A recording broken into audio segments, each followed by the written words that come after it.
Sejam muito bem-vindos.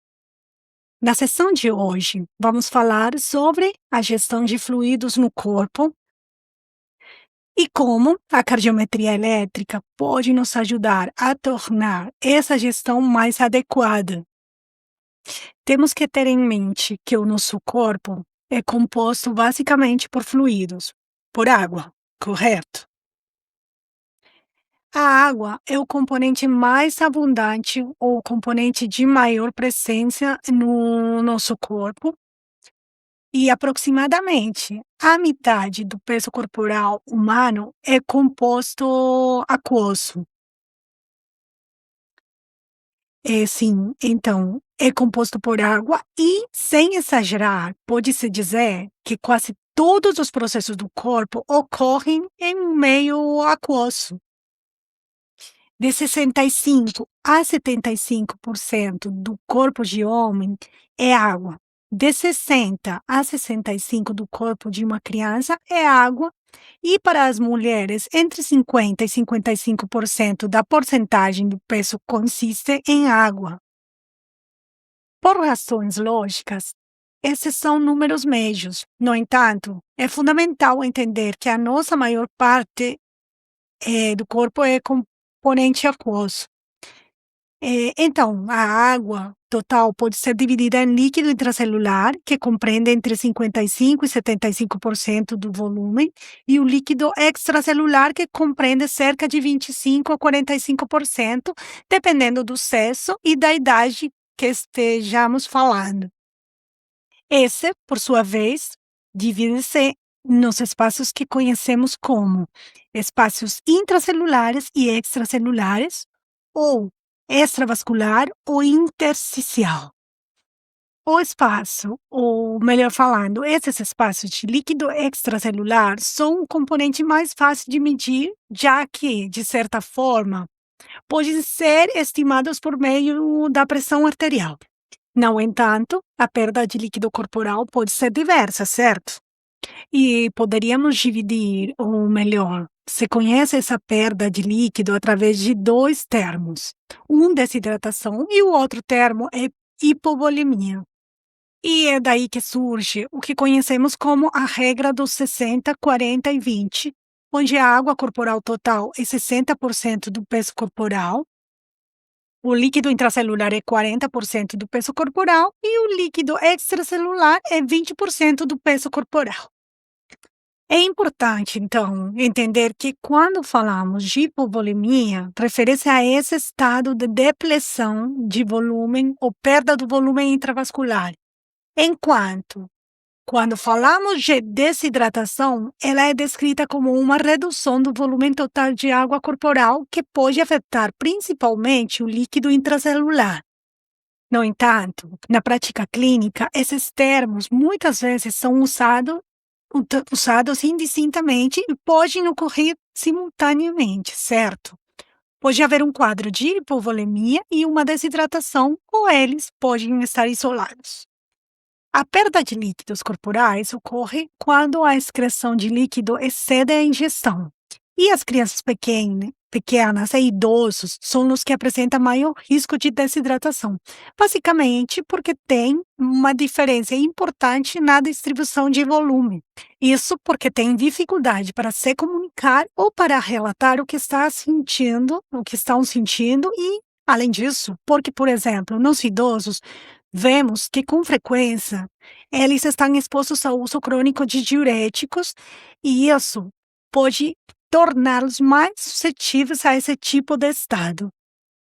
Então, a desidratação como etiologia pode ocorrer por diferentes causas, né? A etiologia da desidratação pode ter diferentes motivos, pode ser porque o paciente ou a pessoa não consumiu água suficiente por estar ocupado, por não ter acesso, ou por estar realizando, digamos, atividades que restringem esse acesso.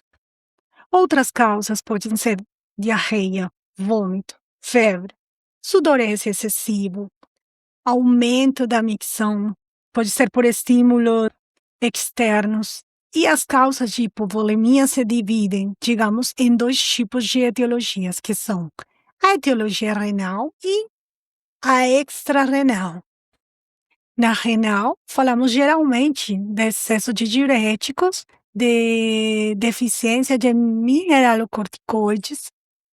Podemos ter um paciente com cetonúria, com diurese osmótica por diferentes medicamentos, síndrome cerebral perdedora de sal, nefropatias que levam à perda de solutos. E nas extrarrenais, a mais comum são vômito, diarreia, aumento no terceiro espaço corporal, sendo esta, digamos, uma das situações típicas que ocorrem nos estados de sepse, certo? Por uma alteração nessa capacidade da célula, digamos assim, de manter um volume adequado, queimaduras, pancreatite, trauma e hemorragia, entre outros. Podemos pensar que os estados de hipovolemia podem se desenvolver, por exemplo, por choque séptico ou por diferentes etiologias, e consideramos o choque hipovolêmico como esse, digamos, esse momento em que é tão grave a perda de volume ou as alterações nesse volume corporal, que para o corpo torna-se impossível compensá-la, podendo resultar em dano severo a órgãos importantes, devido a essa hipoperfusão. A hipovolemia e a desidratação são diagnósticos clínicos e há alguns testes laboratoriais que podem ajudar, de alguma forma, a discriminar esse tipo de evento clínico. Especificamente, em pacientes com suspeitas de alguma alteração metabólica ou com algumas mudanças importantes, associados à perda importante de volume ou de eletrolitos e que, de alguma maneira, sempre podem desencadear em uma perda ou lesão nos órgãos-alvo ou órgãos vitais. O diagnóstico da desidratação e ou da hipovolemia baseia-se basicamente na avaliação clínica. Embora tenhamos apoio em alguns exames laboratoriais ou em alguns testes, na verdade, esses estados são diagnosticados especificamente ou, sobretudo, pela avaliação clínica. É importante que se façam avaliações avançadas ou que se leve em consideração a perda de líquidos após uma reposição enteral mal sucedida ou a avaliação de algumas patologias subjacentes que podem produzir desidratação, como a diabetes insípido, as crises hiperglicêmicas. E, em geral, poderíamos, de certa forma, definir ou entender que muitos eventos ou muitas patologias podem nos levar a estados de hipovolemia ou de desidratação, e que sempre é fundamental entender que a parte clínica é o que terá mais peso para esse tipo de diagnóstico. Em geral, poderíamos pensar que existem sinais clínicos importantes, mas que muitas vezes se manifestam, de certa forma, em estágios já muito tardios, aos quais idealmente não deveríamos ter que chegar, correto? Esses sinais clínicos tardios de hipovolemia ou choque podem ser letargia, pacientes desorientados, crianças que podem se tornar muito irritáveis e que, além disso, estão em um estágio tão avançado que não conseguem ingerir esses líquidos. Em geral, os protocolos para repor esse volume perdido em pacientes que conseguem ingerir líquidos utilizam o que se conhece como sais de hidratação oral ou algumas soluções orais.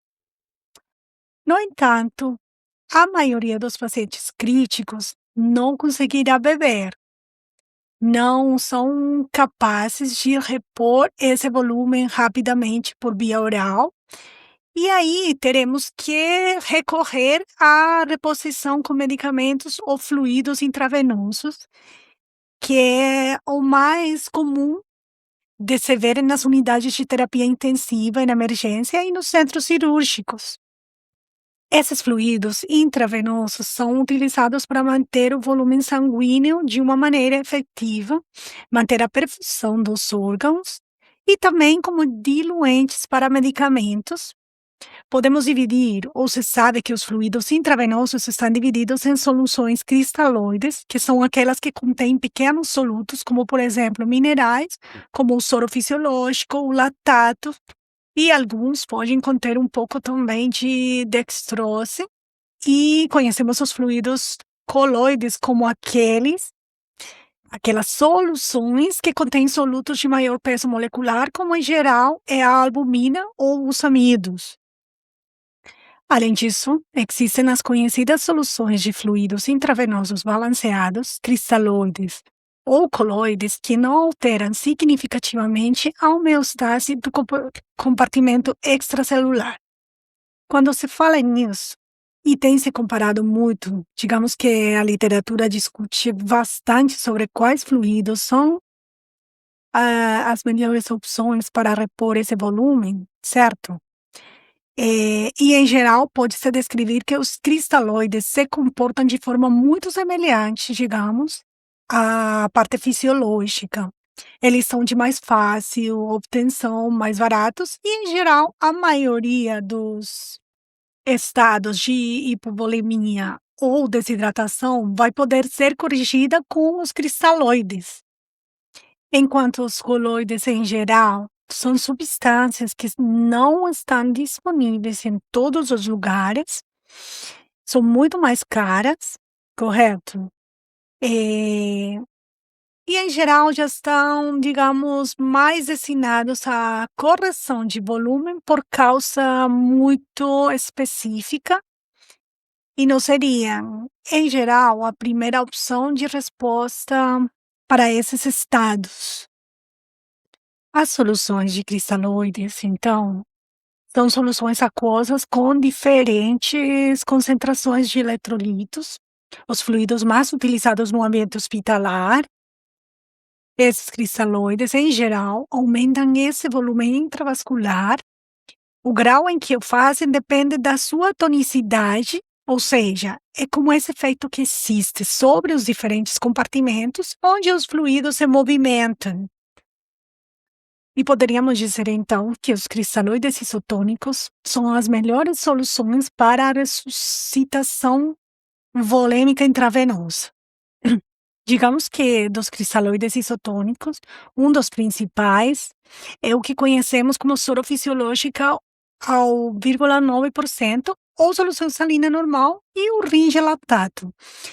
Preferem-se soluções isotônicas mistas, ou seja, que contenham também, digamos, glicose, como os fluidos de manutenção, que são as soluções que vamos utilizar quando os pacientes efetivamente não puderem receber por um tempo uma fonte de glicose, ou, por exemplo, nas crianças menores, como em geral elas têm pouca reserva, a maioria dos fluidos que conhecemos como de manutenção conterá glicose.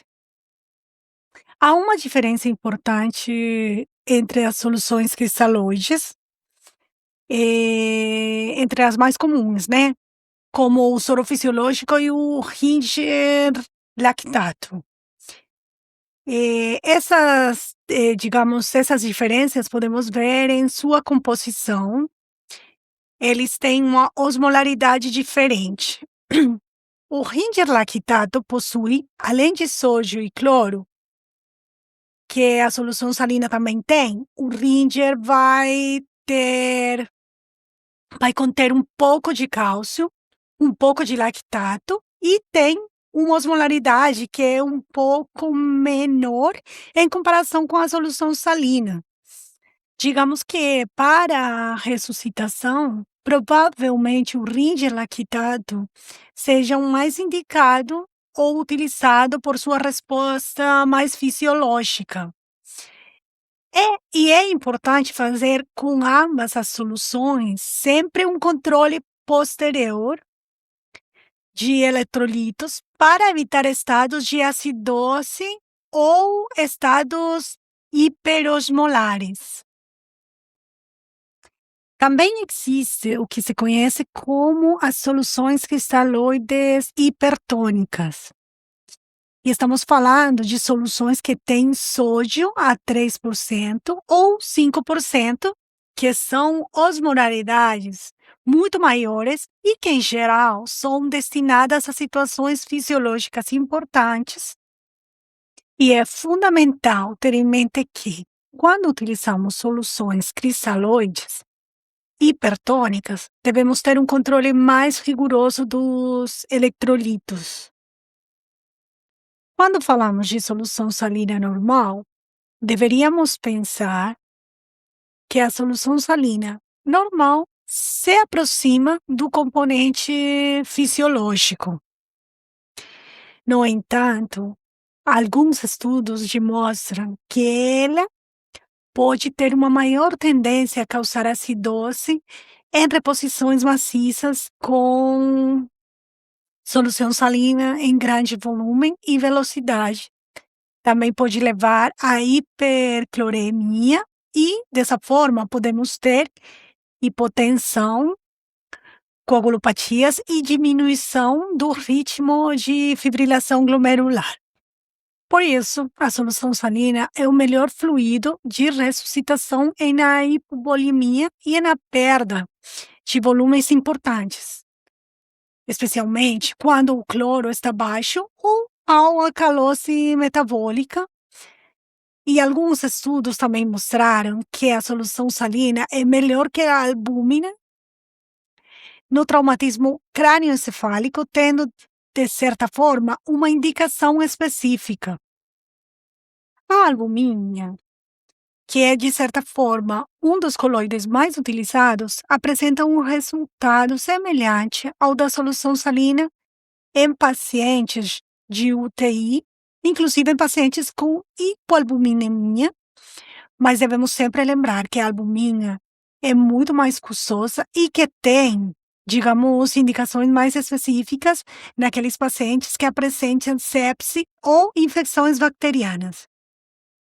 Como então se controla ou como se define essa quantidade de volume necessária, por exemplo, no choque hipovolêmico?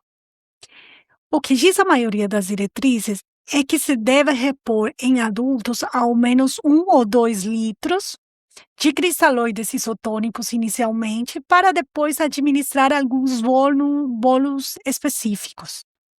No entanto, existe uma especificidade ou uma restrição importante em pacientes que têm alguma patologia cardiovascular e, de certa forma, também veremos durante a apresentação que, para alguns pacientes, isso que é como uma receita de bolo, por assim dizer, ou o que diz a maioria dos protocolos, pois não será o que melhor se adapta ao paciente.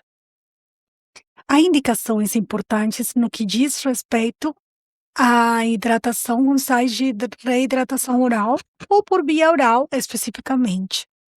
Digamos que é a primeira linha de escolha em pacientes com risco de desidratação ou que estão com desidratação leve, por vômito, diarreia ou problemas gastrointestinais, mas está contraindicado em caso de instabilidade hemodinâmica, nível de consciência deprimido, vômitos refratários ou distúrbios específicos de alguns eletrolitos, como nos distúrbios do sódio. E, definitivamente, sempre que nos deparamos com a parte clínica, deveríamos nos fazer as perguntas corretas. Ou é isso que nos indica e orienta a medicina baseada em evidências, que seria eu poder dizer: devo dar fluidos a esse paciente ou não? Esse paciente melhoraria hemodinamicamente em relação aos fluidos? É provável que esse bolo de fluido aumente o débito cardíaco e a perfusão dos tecidos em todos os pacientes? Ou se o meu paciente realmente precisa de fluidos, qual é esse valor de volume necessário e por quanto tempo deveríamos mantê-lo? E por isso, então, de certa forma, a fluidoterapia parenteral, que é a que mais utilizamos em estados, de pacientes em unidades de terapia intensiva, na cirurgia ou na emergência, o que geralmente fazemos é começar com soluções cristalóides. Não é muito clara a utilização de coloides, que é bastante controversa, mas o que sim deveríamos sempre ter muito claro é que, diante de um estado de hipovolemia, a primeira opção sempre serão os fluidos, mas questionando como fazer essa reposição volêmica e por quanto tempo ela será mantida. Um primeiro passo importante é obter um acesso para poder administrar esses fluidos parenterais e que pode ser por um acesso intravenoso periférico, certo? É o mais utilizado, o mais fácil, porém nem sempre conseguimos obtê-lo. O acesso intravenoso profundo, em geral, é usado quando não tenho acessos venosos periféricos rapidamente. Estou em um estado, digamos, no qual preciso dar uma resposta rápida a esse manejo volêmico. E os acessos centrais, por outro lado, geralmente são mais longos, posso administrar quase todos os fluidos por ali, mas em geral esses acessos vão exigir mais tempo para serem funcionados e uma equipe mais bem treinada. Uma das coisas claras quanto ao manejo volêmico é que, para a reposição, quanto mais calibroso e mais curto for o catéter, melhor. Quanto mais calibroso for o vaso e também o dispositivo de acesso, e além disso, quanto mais curto ele for, menor será a resistência, o que nos permitirá otimizar a taxa de fluxo e alcançar uma reposição volêmica mais rápida e eficiente. A capacidade de identificar esses pacientes que precisam de volume é fundamental e, quanto mais rápido fizermos, definitivamente vai melhorar a sobrevida dos pacientes. E, em geral, digamos que a medida mais específica seria se eu pudesse saber qual é o volume sistólico dos pacientes e o débito cardíaco.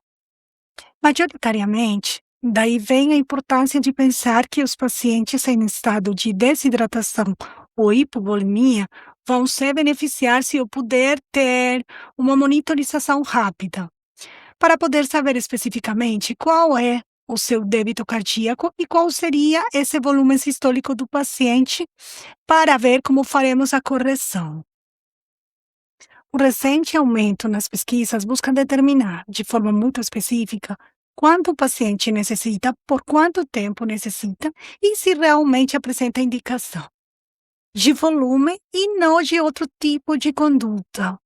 Isso fez com que, nos pacientes críticos hipotensos, surgisse o que conhecemos hoje em dia como o desafio de fluidos, que consiste em poder definir ou prever como esse paciente responderia se eu lhe administrasse volume.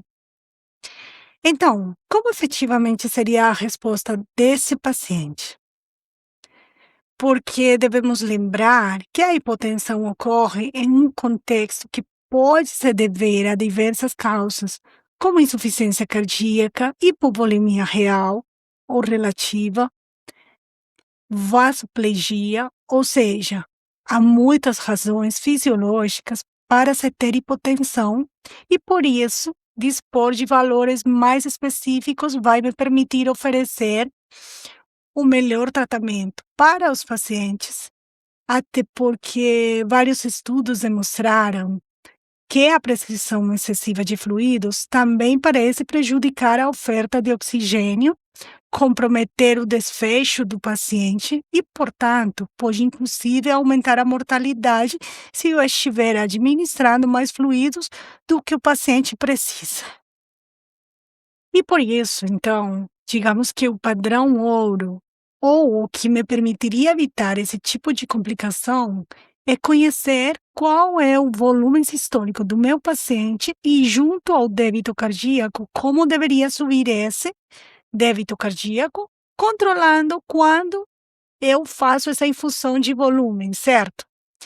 Então, este é um dado fundamental para poder indicar ou reconhecer por que é importante que eu tenha uma monitorização avançada em pacientes quando vou administrar fluidos.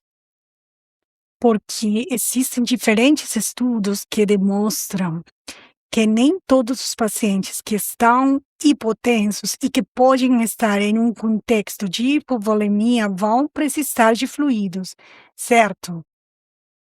Como nos mostra Maric e Cavazaelli em um estudo, correto? Nesse estudo, nos falam dessas alterações dinâmicas e dessas variáveis derivadas de algumas alterações fisiológicas para definir se os pacientes efetivamente necessitam ou não de volume. Então, quais seriam os pacientes que definitivamente necessitariam de volume? Aqui devemos então lembrar o que é a lei de Frank-Starling. Essa lei nos diz que existe uma parte da curva onde, se eu infundir volume ou se chegar volume à fibra cardíaca, a fibra cardíaca será capaz de se contrair com essa mesma intensidade para depois poder ejetar ou manter esse volume. No entanto, existe uma parte da curva onde, por mais volume que eu administre ao meu paciente, esta fibra não será capaz de se contrair com a mesma força e eu posso, inclusive, provocar complicações a esse respeito. E a partir daí, surgiram ou apareceram variáveis clínicas dinâmicas específicas para podermos situar os pacientes em um ponto específico da lei de Frank-Starling. E entre elas temos então o que chamamos de variabilidade de pulso ou variabilidade de volume sistólico. E além disso, digamos que para poder levar em consideração essa variável, eu devo de pensar que no tórax acontecem várias coisas dinâmicas. Uma delas tem a ver com a parte cardíaca, mas essa parte pulmonar terá uma grande importância no que diz respeito às pressões intratorácicas. E por isso também, o que se observou é que essa variabilidade do volume sistólico, que vai me permitir situar o paciente em qual parte da lei de Frank-Starling se encontra, e vai depender também ou vai se comportar de maneira diferente em pacientes que estão sobre ventilação mecânica ou não. Porque quando se tem a ventilação mecânica, de certa forma, a pressão do tórax é semelhante e por isso as mudanças na variabilidade do volume sistólico vão se relacionar muito com, como o próprio nome diz, o volume sistólico e a sua variação. No entanto, quando estamos em respiração espontânea, como as pressões podem mudar, esse valor de volume sistólico, digamos, não será tão específico para os pacientes. E aí, eu deveria ter um pouco mais de cautela ao querer falar de variabilidade do volume sistólico como um preditor adequado para a gestão volêmica, correto? E essa redução da pré-carga desse volume que chega ao ventrículo esquerdo pode induzir a uma diminuição do volume sistólico em geral, que é mínima durante o período expiratório quando se utiliza a ventilação mecânica convencional. As alterações cíclicas desse volume sistólico, da fase sistólica do ventrículo esquerdo, são maiores quando os ventrículos operam na porção inclinada ao invés da porção em plato da curva de Frank-Starling. E é a partir desse conceito que é possível definir a capacidade de resposta a volumes do paciente, que se descreve como a capacidade de resposta do volume sistólico para aumentar em resposta à infusão de líquidos ou a um desafio de fluidos. E isso nós podemos encontrar descrito desde meados de 1979, um conceito que veio evoluindo e sendo consolidado por diferentes estudos. Parâmetros, então, que vão interferir nesse fluido, nesse desafio de fluidos, correto?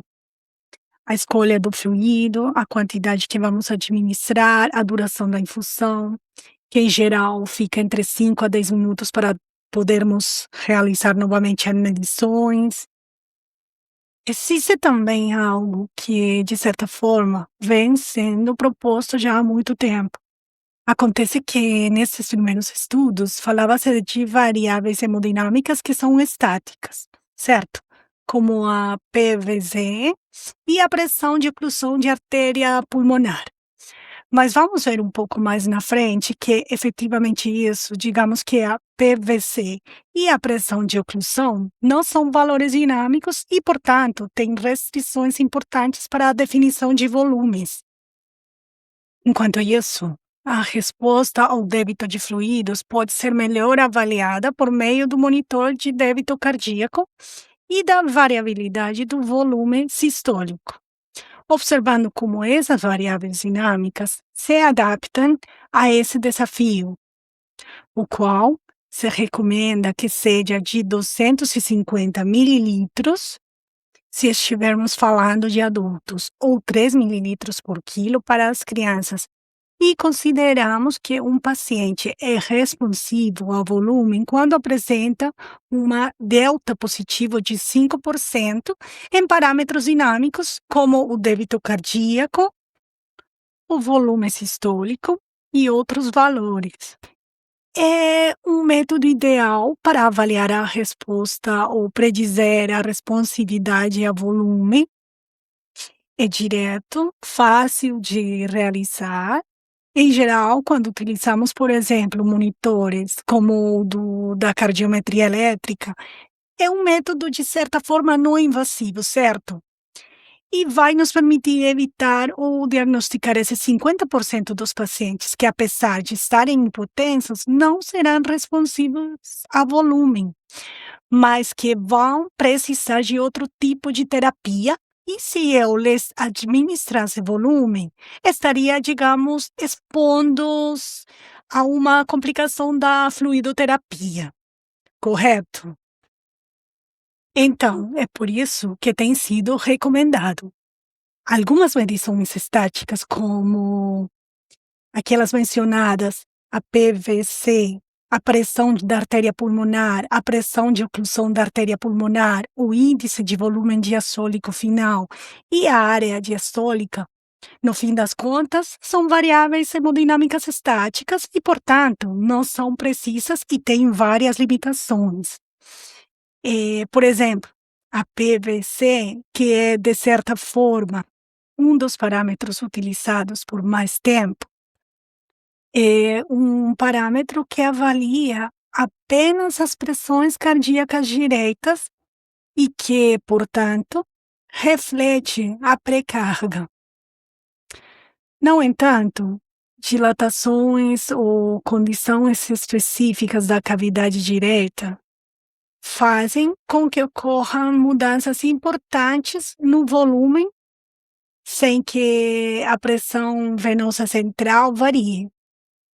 E por conta disso, de certa forma, não é um parâmetro recomendado como medição ou como diretriz para, efetivamente, podermos falar especificamente da pré-carga.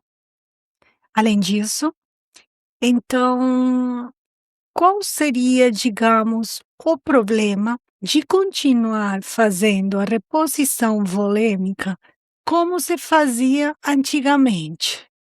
Por exemplo, quando utilizávamos a pressão venosa ou a pressão da artéria pulmonar para a reposição de volume, e, de fato, essas pressões estáticas não são confiáveis, pois não há uma correlação direta com a resposta a volume ou com a clínica. Desconhece-se a relação dessa pré-carga com o volume sistólico. Apenas 50% dos pacientes são responsivos ao volume. E por isso, é claro que alguns pacientes que possam ter problemas com excesso de fluidos pode piorar a troca gaseosa se eu estiver administrando fluidos quando o que o paciente necessitava era de outra conduta. E definitivamente há uma limitação para esses pacientes na difusão do oxigênio. Por essa razão, não podemos ou não se recomenda fazer a reposição volêmica da maneira tradicional, sendo este um convite para utilizarmos variáveis dinâmicas para podermos saber qual é o paciente que efetivamente vai responder ao volume e até quando podemos continuar com essa terapia ao longo do tempo, correto? Tendo sempre em mente que essas variáveis dinâmicas vão nos dar um ponto mais específico de como está esse coração e, efetivamente, até onde ou por quanto tempo eu deveria fazer essa reposição volêmica. Uma meta-análise de 24 estudos, que incorporou 830 pacientes clínicos e cirúrgicos, que examinaram tanto a PVC quanto as mudanças na PVC como preditores de volume intravascular, demonstrou que efetivamente não havia essa correlação clínica, que o PVC não é um preditor de volume sanguíneo nem de responsividade a volume, e que esses resultados sugerem que se deve utilizar outro tipo de variáveis que nos ajudem a fazer medições mais específicas do estado dos pacientes, nos quais, efetivamente, a PVC não é um valor preditor importante e que existem muitos fatores que aumentam a pressão intracavitária e transmural, como a falência de bomba, as valvopatias, as arritmias, a utilização de PIP, pneumotórax, a asma, inclusive a pressão intraabdominal pode afetar essa PVC sem que a razão seja a necessidade de volume. É por isso que definitivamente recomenda-se utilizar outro tipo de pressões que não sejam estáticas. Alguns estudos que também relacionaram o valor das mudanças dos fluidos com a pressão de oclusão da artéria pulmonar demonstraram, da mesma forma, que não há uma correlação, deixando mais uma vez esse tipo de variável estática como não específica para o manejo de fluidos. E por isso, em resumo, o que podemos dizer é que a PVC já não deve ser medida de forma rotineira no centro cirúrgico, na sala de anestesia ou na sala de emergência, como um preditor de volume, e que ela pode ser utilizada como marcador da função ventricular direita em vez de um indicador do estado volêmico como tal. Por que existe essa diferença? Porque há pacientes que, mesmo sendo responsivos ao volume, ou que já não são mais responsivos ao volume, podem apresentar essa pressão venosa central baixa, por causa desses fatores que alteram esse volume, correto? Como o estado do coração, o estado das válvulas cardíacas, e é por isso que necessitamos, então, de fatores ou medidas dinâmicas que nos ajudem a estabelecer e olhar especificamente onde encontramos os pacientes na lei de Frankenstein, certo? E, portanto, buscaremos sempre a aplicação de medidas que nos informem sobre o volume e a variabilidade de volume, e não sobre pressões específicas dessas cavidades. O que é importante entender nas medições dinâmicas? Que as medições dinâmicas avaliam melhor essas curvas de complacência, certo? Que não são lineares, mas sim muito específicas para cada paciente. E as limitações, podemos dizer, das medições dinâmicas são a ventilação mecânica, como vimos no princípio, em pacientes com volumes correntes que estejam acima de 8 mililitros por quilo, ritmo sinusal sem extrasístoles ventriculares ou supraventriculares, que podem ser frequentes, e também digamos que esta variabilidade de volume sistólico, que é a variável específica para o manejo de fluidos, pode se ver alterada quando tenho arritmias em que o intervalo RR está acima de 3,6. A ausência de alterações na atividade do sistema nervoso autônomo, por exemplo, estímulos como dor, ruído ou ansiedade, geralmente não vão alterar essa medição do volume sistólico. Daqui surgiu, então, o que se conhece como o teste de EPP ou o teste de elevação passiva das pernas. Esse teste é mais validado em adultos do que em crianças e o que ele utiliza é como uma autotransfusão de sangue, aproveitando o que está nas extremidades inferiores para que se desloque em direção ao compartimento abdominal e o volume deslocado é maior, e o paciente passar de uma posição reclinada para uma posição supina ou com as pernas elevadas. E a avaliação da resposta hemodinâmica induzida pelo teste EPP requer um monitor que calcule basicamente o volume sistólico e o débito cardíaco. Então, o que significa isso? É muito simples. É poder deslocar o volume que está nas pernas, já que geralmente os pacientes críticos estarão deitados. O que fazemos é autotransfundir o paciente ao elevar as pernas passivamente, ou seja, o paciente não pode fazer força, mas sim a equipe de saúde será quem levantará as pernas. E o que se requer é um monitor que meça essas variáveis dinâmicas que são preditoras do manejo volêmico, como o volume sistólico e o débito cardíaco, se essas variáveis mudarem positivamente no paciente, certo? Alguns dados do estudo do que foi conhecido como o teste de EPP e uma meta-análise realizada pelo Dr. Carvalho mostraram que as mudanças induzidas pelo EPP no volume sistólico e no débito cardíaco são um bom preditor de responsividade a volume. Constatou-se que possui alta sensibilidade e boa especificidade. Esse teste de EPP possui restrições em pacientes que utilizam meias de compressão, certo? Porque esses pacientes, digamos, têm menos volume repressado. E uma vantagem muito clara do teste de EPP sobre outras técnicas é que a EPP é um desafio volêmico reversível por autotransfusão, e se eu perceber que é um paciente que não vai responder ao volume, então definitivamente também não foi causado nenhum dano a esse paciente, certo?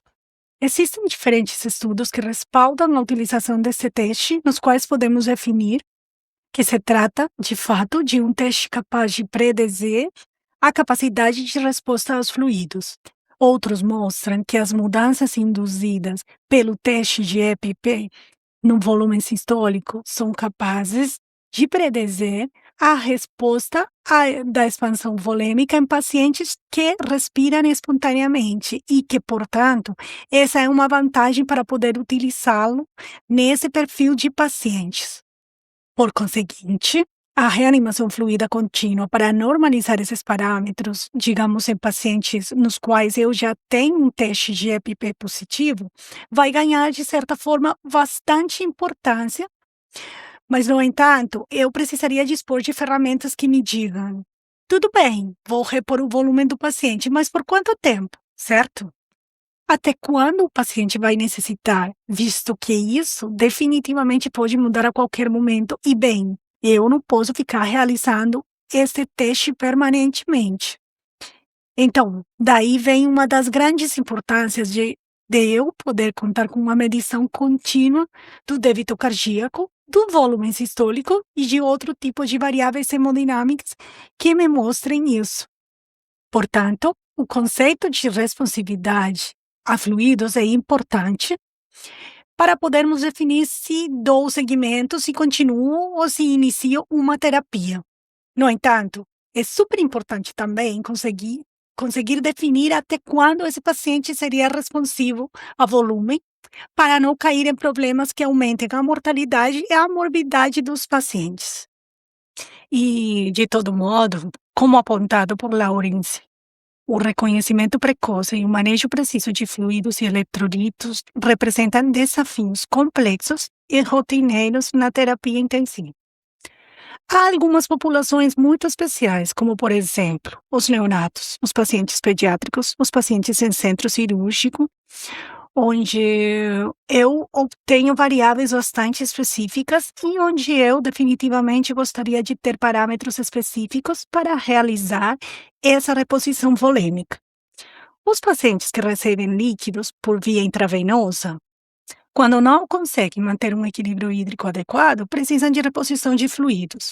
Apesar de receberem muitos fluidos durante uma cirurgia, a maioria dos pacientes costuma requerer mais após saírem dela. Por conta disso, a gestão volêmica tem sido uma pergunta que nos fazemos o tempo todo e na qual, definitivamente, a pressão arterial meia não vai ser o indicador específico para guiar essa conduta. Existem muitas regras básicas de reposição volêmica, como a reposição da perda de sangue, feita na proporção de 3:1, ou cristalóides iniciais para adultos de 1 a 2 litros. No entanto, essas fórmulas prontas podem deixar a desejar na hora de realizar uma definição ou um manejo responsável de fluidos. Definitivamente, os parâmetros hemodinâmicos estáticos não são os adequados.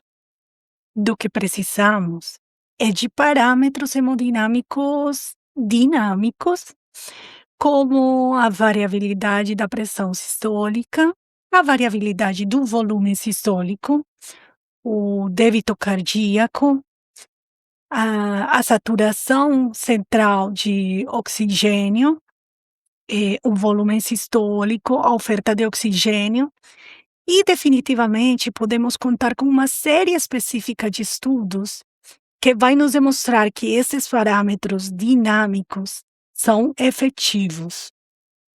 O manejo de fluidos é um marco no período pós-operatório de pacientes específicos de alta complexidade, como os neonatos com cardiopatias congênitas, a cardiometria elétrica, como nos mostra esse estudo realizado no Hospital de Paris.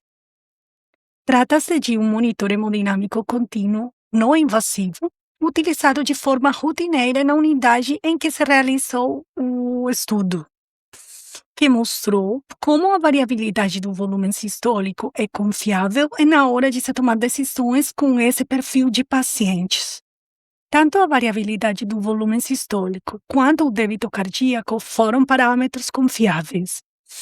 Nesse estudo, foram incluídos 90 pacientes que tinham, em média, 6,5 meses de vida e pesavam, em média, 6,4 quilos, mostrando-se um bom parâmetro para a reposição volêmica, utilizando este equipamento na predição da responsividade a fluidos em crianças no pós-operatório cardíaco.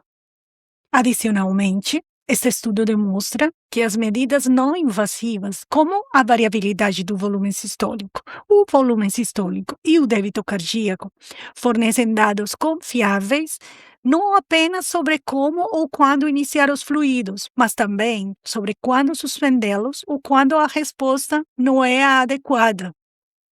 Sempre devemos levar em consideração que, para os líquidos por via intravenosa, registre seu peso do paciente, se conhecido, faça seu balanço hídrico para as 24 horas, defina-se se há alguma alergia específica do paciente, defina-se também a quantidade de horas computadas no registro e sempre se utilizem as medições para poder administrar os fluidos específicos, garantindo que seja realmente com uma medição objetiva de quanto líquido estou fornecendo a esse paciente.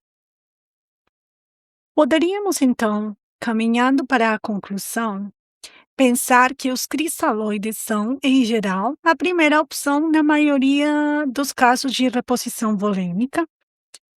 Os coloides são indicados para pacientes com características bem específicas. Efetivamente, a variabilidade do volume sistólico é um medidor confiável para que possamos medir essa responsividade ao volume. Que a elevação passiva das pernas é um teste simples, seguro para os pacientes, não invasivo, e que, além disso, representa um volume que, de certa forma, o paciente já tem autotransfundido e com o qual não vou correr o risco de causar ou fazer algo iatrogênico com o paciente. Vale destacar que o teste de EPP é totalmente confiável em pacientes sem ventilação mecânica. Diferente de outras avaliações, na EPP, o nosso guia será o delta de variação de parâmetros específicos, como são o débito cardíaco e a variabilidade do volume sistólico. Temos algumas limitações para este teste de EPP, que podem ser a pressão intraabdominal em pacientes muito específicos, a qual pode afetar esse retorno venoso e, bem, vai reduzir a capacidade dessa resposta. E que, efetivamente, também não posso utilizá-lo como monitorização contínua em tempo real, porque não posso deixar o paciente com as pernas elevadas o tempo todo realizando as medições. Então, essa é uma limitação desse teste de EPP. Concluímos então com estas mensagens principais que devem ficar claras sobre essa parte. A avaliação do estado do paciente é fundamental, no entanto, trata-se de um desafio, pois não existe um padrão ouro amplamente disponível. Os cristalóides balanceados são mais fisiológicos. Os coloides não oferecem muitas vantagens sobre os cristalóides. A escolha do fluido intravenoso dependerá da condição clínica do paciente. Mais de 50% dos pacientes que estão com estados de hipovolemia ou hipotensão podem estar expostos a danos iatrogênicos se lhes administrarmos fluidos.